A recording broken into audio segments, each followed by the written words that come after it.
الحمد للہ رب العالمین والصلاة والسلام علی الانبیاء والمرسلین اعوذ باللہ من الشیطان الرجیم بسم اللہ الرحمن الرحیم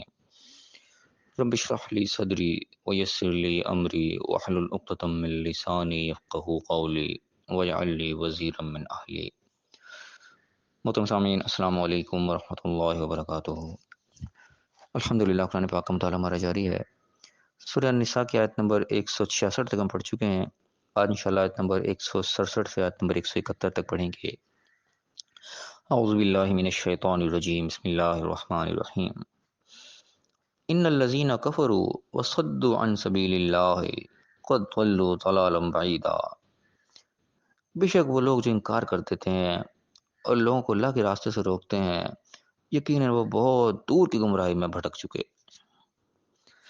اب یہاں پہ ہم دھیان رکھیں کہ ان آیات کے اندر ان الذین کفروا یا والذین کفروا یا الکافرین وغیرہ کا لفظ آتا ہے